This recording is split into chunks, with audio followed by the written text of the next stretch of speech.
오늘 본문에 의하면 주님께서는 부활하신 후에 게바에게, 베드로에게 보이시고 그 후에 12 제자와 또 어떤 때는 500여 형제에게 일시에 보이시기도 하고 그 후에 야고보 또 모든 사도에게 보이신 다음에 맨 나중에는 사도 바울에게도 보이셨다. 그런 내용이 기록되어 있습니다.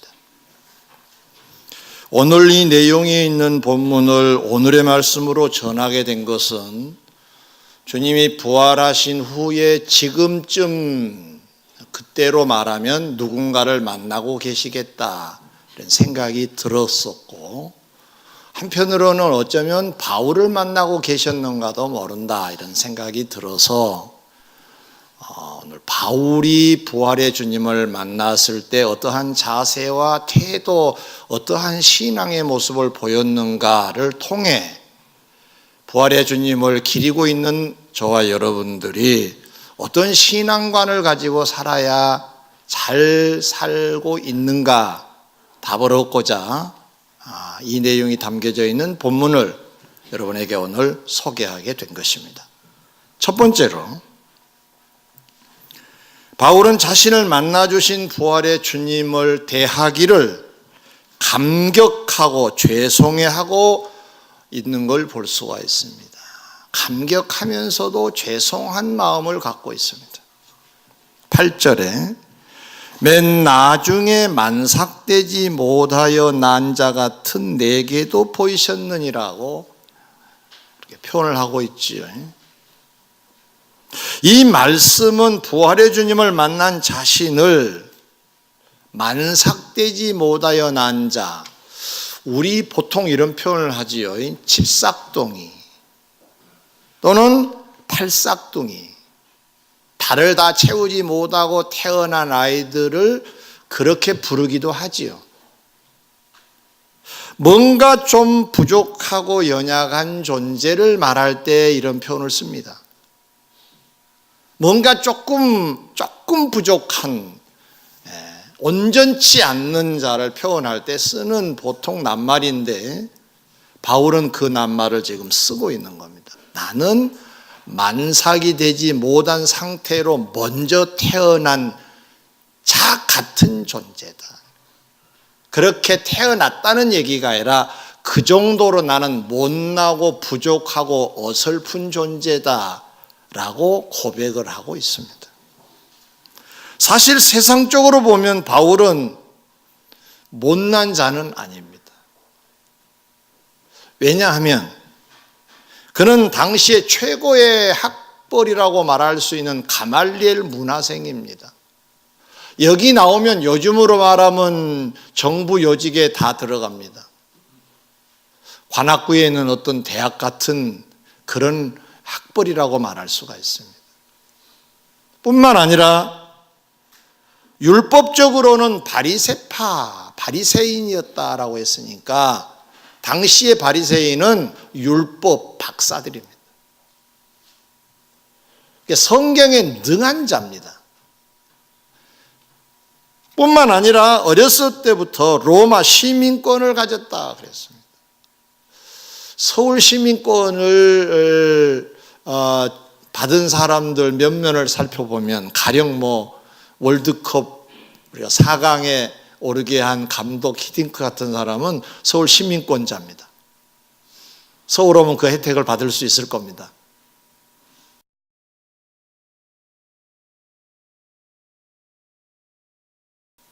그런데 당시에 최고의 수도라고 할 수 있는 로마의 시민권을 가졌다는 얘기는 세계적으로 대단한 인물이라는 의미도 있는 것입니다.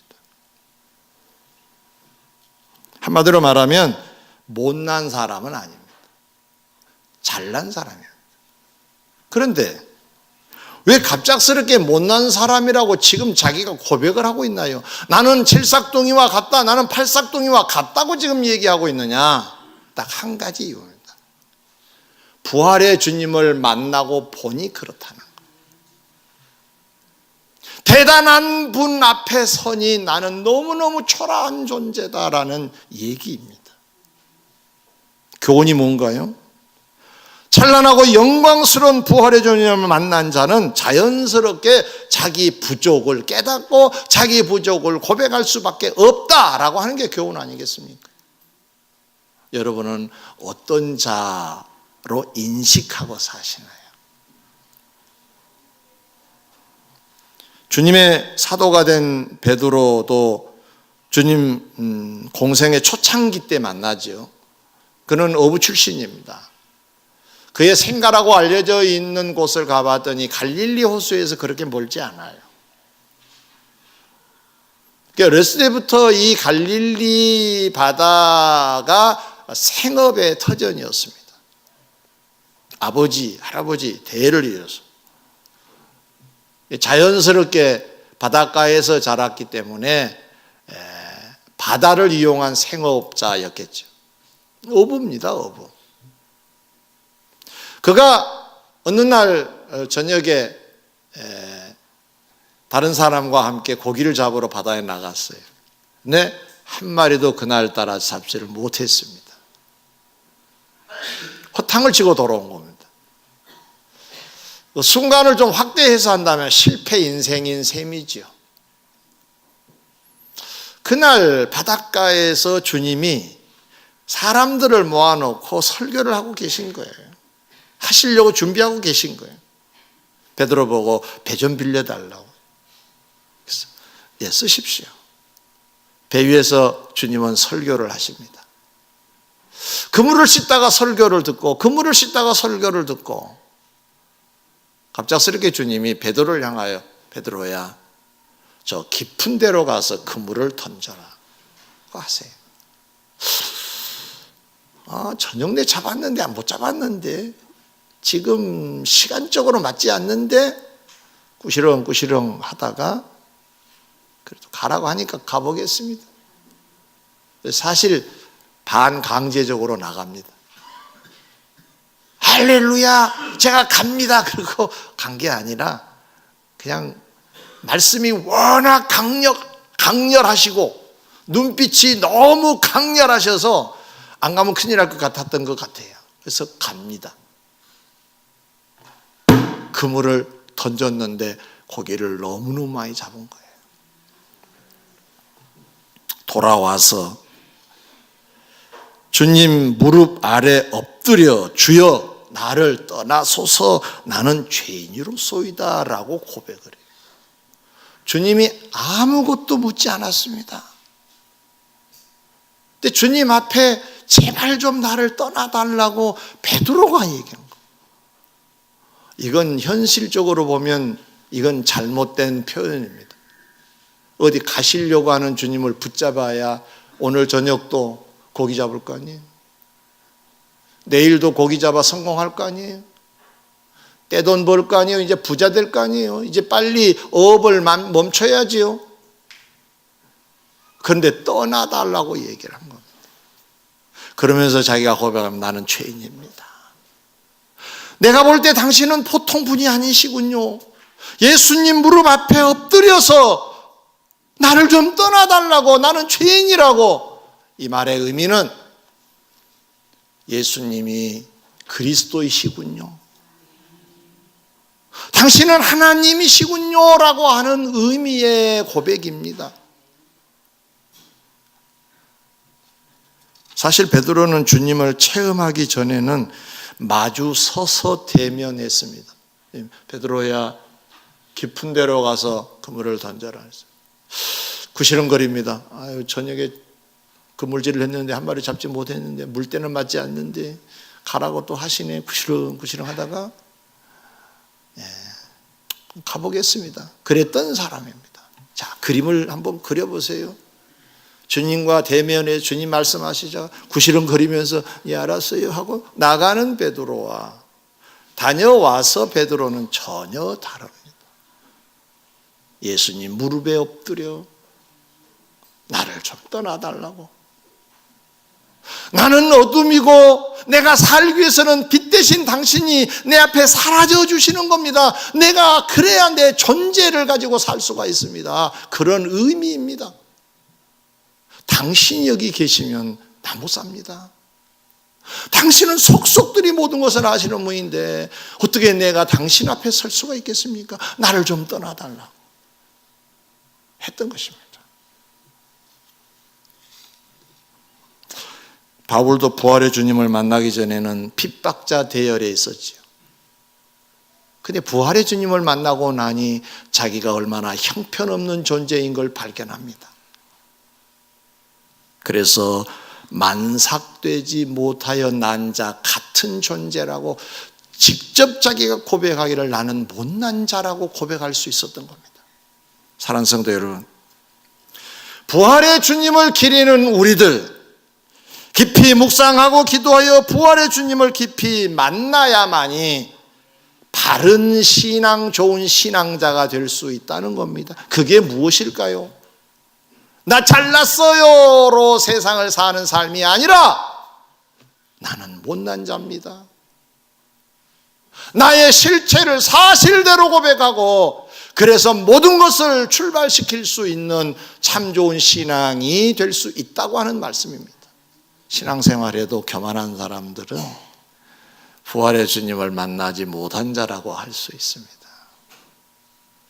여러분은 만나셨나요?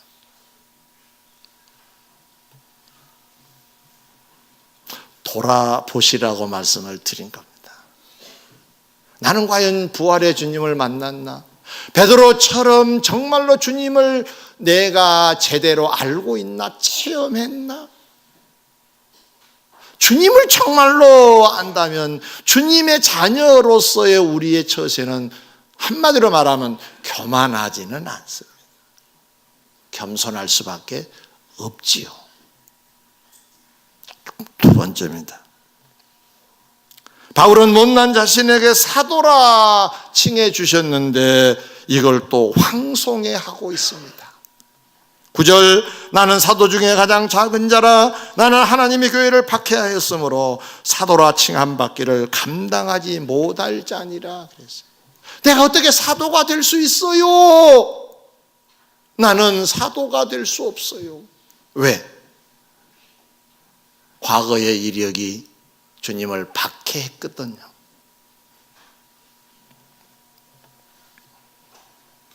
사실 바울은 예루살렘뿐만 아니라 다메섹이라고 하는 지금 터키 남부 쪽에 해당되는 저 수리아 지역까지 올라가서 예수 믿는 사람들을 체포해 오고자 할 정도로 박해자였습니다. 어느 정도냐, 예루살렘에서는 가정마다 호방문해가지고 색출을 했다는 거예요. 얼마나 치밀하고 무서운 사람입니까? 예수를 그렇게 핍박한 사람입니다. 예수 믿는 사람들을 박해한 사람입니다. 하나님의 교회를 헐어버리는 사람이라고요.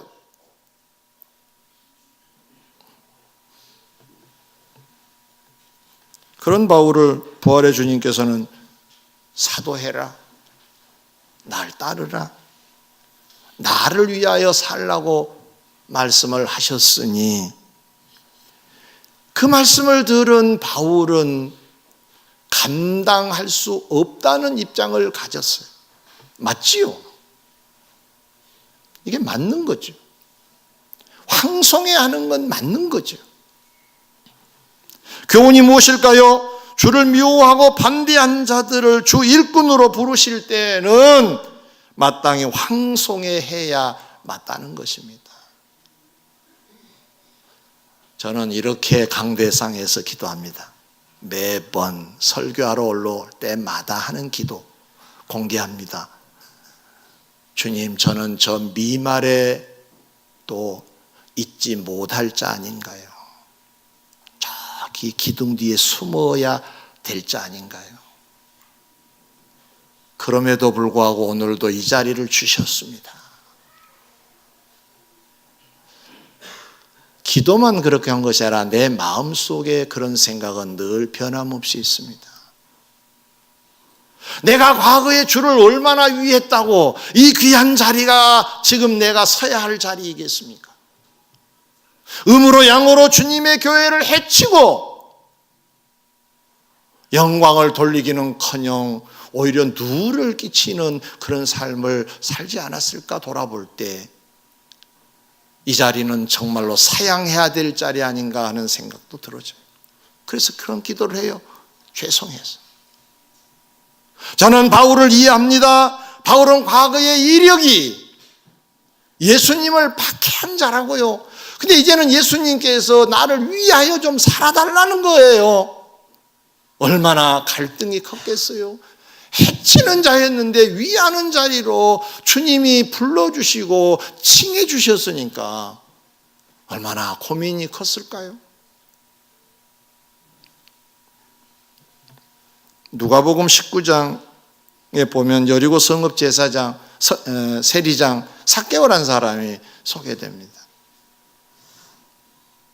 그는 그 동네 앞을 지나신다는 예수님의 소식을 접하고 보고 싶어서 나갔습니다. 사람들이 인산인해를 이루고 주님을 애워싸고 이동 중에 있었습니다. 사람들은 자기를 싫어해요. 세리장이어서. 그래서 아무리 이렇게 또 발을 세워서 보려고 해도 그 사람은 키가 좀 작은 사람이어서 볼 수가 없었다 그랬어요. 내가 보고는 싶은데 볼 수가 없는 거예요. 사람들을 뚫고 들어갈 수도 없는 거예요. 사람들이 자기를 싫어해요. 그래서 생각해 보니까 이 주님의 이동 그림이 이렇게 가실 것 같아요. 동네 앞을 지나시는데 주님이 가시고 사람들이 진을 쳐서 따라가는, 저만큼 달려가서 나무 위로 올라갑니다. 왜? 그럼 분명히 밑으로 지나가실 거거든요. 그럼 위에서 내려다보면 보일 거 아니에요. 머리 쓴 거죠. 아니나 다를까 주님이 지나가시게 됐어요. 그 중심을 주님이 아셨기에 이 삭개오를 향하여 부르십니다. 삭개오야, 내려오라. 내가 오늘 밤 너희 집에서 자고 가겠다. 유하여야 하겠다고 하세요. 사람들이 의아해했겠지요. 삭개오는 보통 세리가 아니라 세리장이라고요. 사람들이 왕따를 시킨 지 아주 오래됐다고요. 교제가 끊어진 지 오래됐다고요. 이미 소문난 사람이라고요. 자기들의 공동체 속에 이 사람을 끼워주지 않습니다. 그런데 그 삭개오의 집에 주님이 유하시겠다는 거예요. 그래서 그 집으로 이동을 하십니다.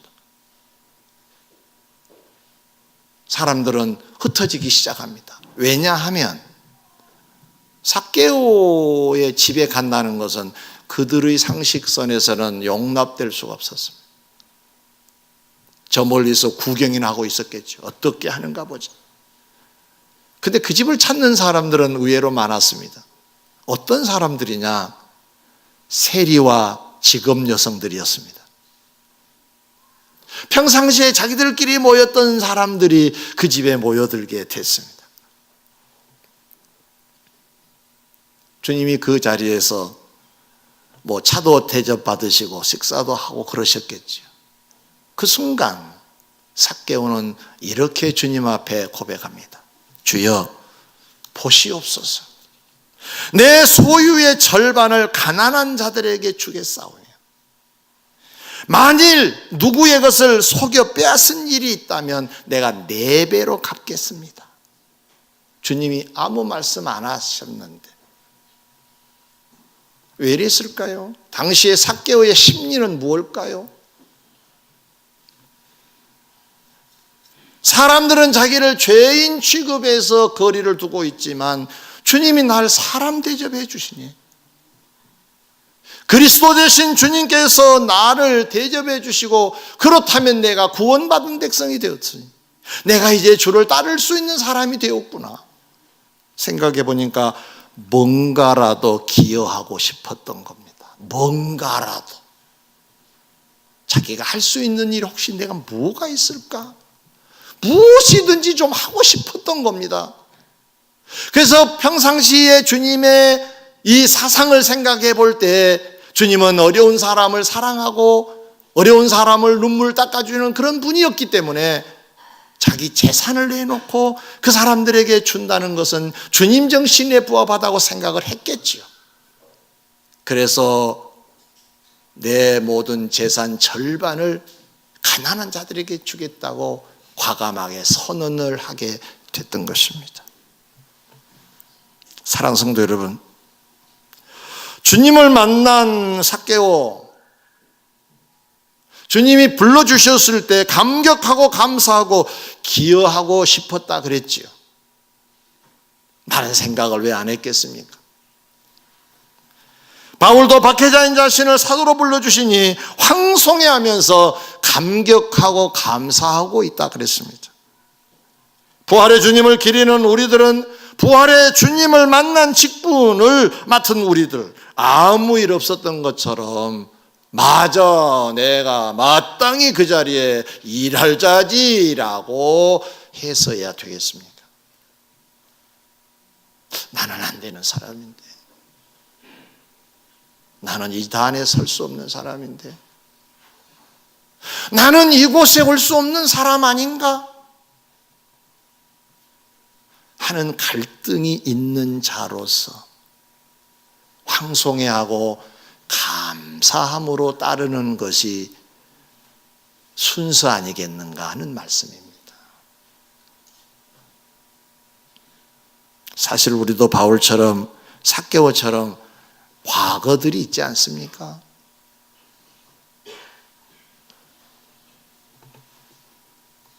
그러므로 죄송해하며 감사함으로 직분을 겸손히 받고 주님이 주시니까 내가 항의할 수가 없어요.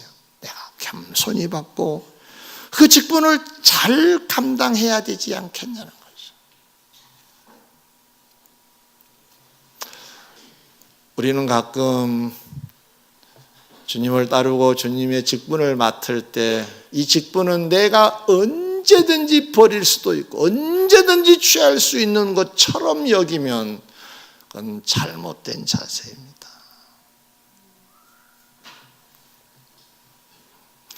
여러분을 너무 높이 평가하신다는 얘기입니다. 우리 겸손하자 그랬잖아요, 처음에. 과거의 이력을 생각해 보면 과연 주님 앞에 내가 이 직분으로 지금 살 수 있을까?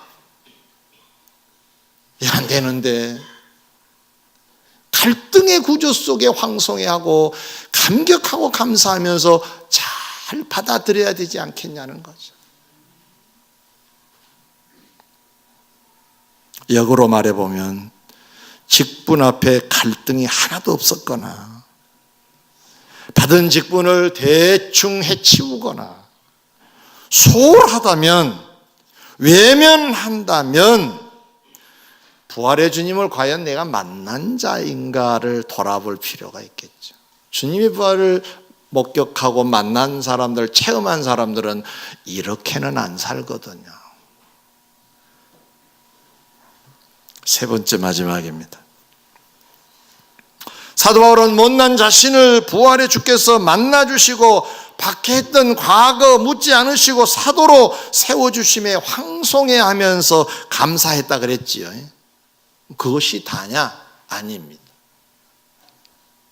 그 못남을 상쇄해 보려고 못났는데 불러주셨으니까 그 기대에 좀 조금이라도 부응해 드리려고 어떻게 했느냐? 오늘 본문에서는 다른 사도들보다 더 많이 수고했다고 말합니다.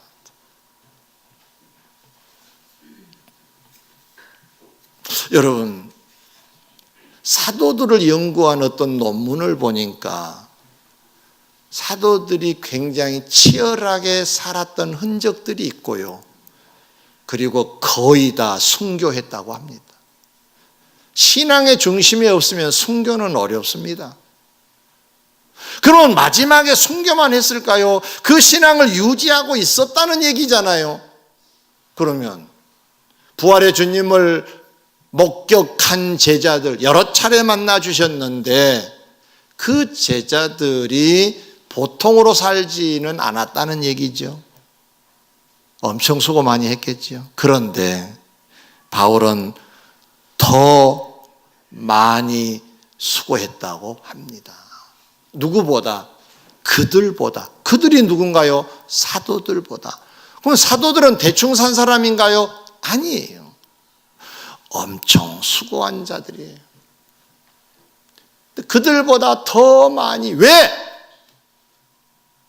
자기는 과거가, 주님을 박해한 과거가 있어서 그것을 조금이라도 상쇄해 보려고, 못난 자신임에도 불구하고 주님이 사도로 칭해 주셨으니까 그거 좀 부응해 드리려고 뼈가 꺾이고 살이 녹는 한이 있다 하더라도 내가 주를 위해서 살아야지.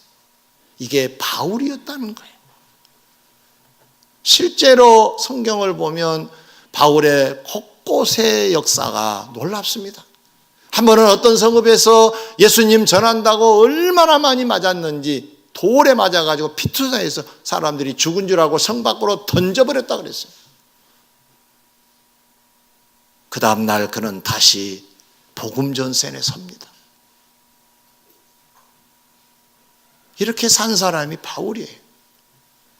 더 많이 수고한 한 사람.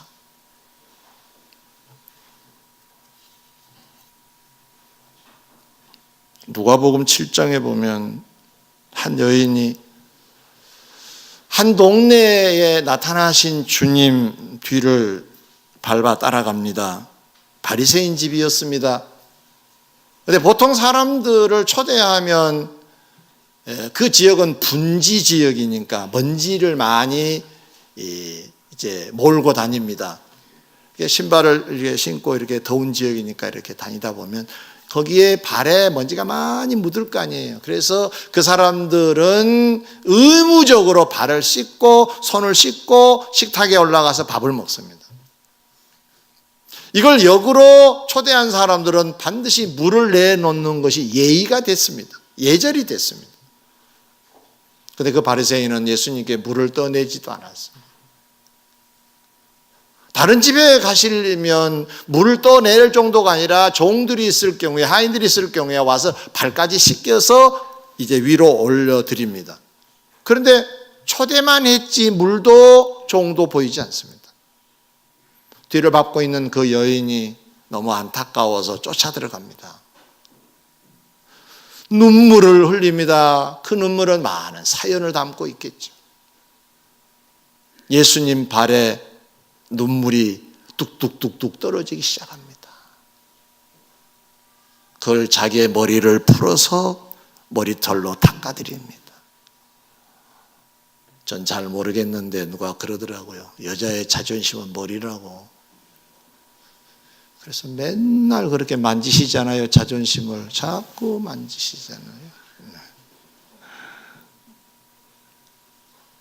머리 그러면 상당히 중요하게 여기는데 여인은 머리털을 풀어서 예수님 발을 닦아요. 신체 중에 가장 지저분하다고 할 수 있는 것이 발이잖아요. 자꾸 이렇게 땀 내고 다니니까 거기를 닦아드리고, 그리고 그 발에 계속해서 입맞춤을 했다는 거예요. 그리고 그 비싼 300데나리 이상의 값으로 판매가 될 수 있는 향유를 예수님께 부어드렸다고 합니다. 사람들은 쑥덕거리기 시작하고 제자들까지 흥분하는 자리에서 주님은 이런 해석을 하십니다. 저 여인이 나를 많이 사랑해서 저런 것이다. 그러시면서 하신 말씀이 저의 많은 죄가 사하여졌느니라. 이 여인을 조금 이렇게 정리를 해드리면 이 자리에 오기 전에 이 여인은 주님을 만났었습니다. 그리고 거기서 죄사함을 받은 자가 됐습니다. 너무 감사했습니다. 감격스러웠습니다. 예수님이 내 죄를 사해 주셨다라고 하는 것이 너무너무 황송하기도 하고 감사했습니다.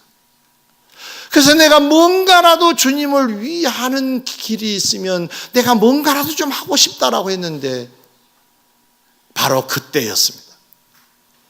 그래서 눈물을 뿌렸고 머리털로 닦아드리고 입맞춤을 계속하고 그곳에 향유를 부어 드렸던 것입니다. 흔치 않는 이 행동은 사랑의 표현이었던 것입니다. 그 사랑은 죄를 많이 죄가 많은데 사해 주신 것에 대한 주님께 고마움, 감사함, 의로한 헌신이었던 것입니다. 어쩌면 이 여인은 이런 생각을 했겠지요. 나는 죄가 많은 자인데 주님이 내 죄를 사해 주셨다. 그러므로 주님을 많이 사랑해야지 하면서 눈물, 머리털, 입맞춤, 비싼 향유를 동원해서 정말로 흔치 않는 그러한 사랑의 표현을 했다는 것입니다. 사랑하는 성도 여러분,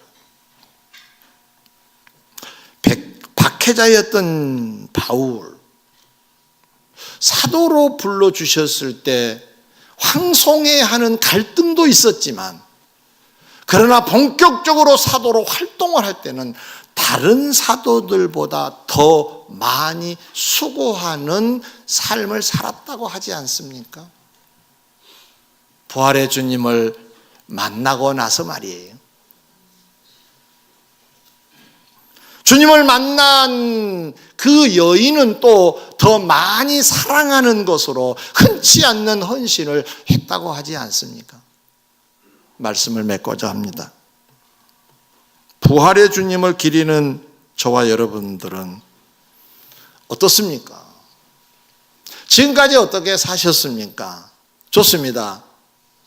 이제부터라도 좀 더 깊이 묵상하고 기도하고 말씀을 통해서 인격적으로 주님을 깊이 한번 만나셔서 더 많이 수고하는 쪽으로, 더 많이 사랑하는 쪽으로 우리도 가야 오를 줄 믿습니다. 대단히 죄송한 표현이지만 더 많이 수고하지 못하고 더 많이 사랑을 표현하지 못했다면 과연 부활의 주님을 온몸으로 체험을 했을까? 또 돌아보시자는 말씀입니다. 너무너무 부분적으로만 알고 있어서, 그래서 부분적으로만 사랑을 하고 수고하고 있다면 좀 더 깊이 주님을 만나서 더 많이 수고한 쪽으로, 이것은 하라고 해서 하는 건 아닙니다. 하게 되는 거죠. 더 많이 사랑을 그렇게 표현해라고 누가 가르쳤겠습니까? 그 여인이 생각해 낸 내용입니다. 주님을 사랑하시면 아멘. 여러분도 사랑을 표현해 보십시오. 교회를 사랑하신 여러분, 교회 사랑을 표현해 보십시오. 부활의 주님을 만난 우리들은 그래야 맞습니다. 기도하겠습니다.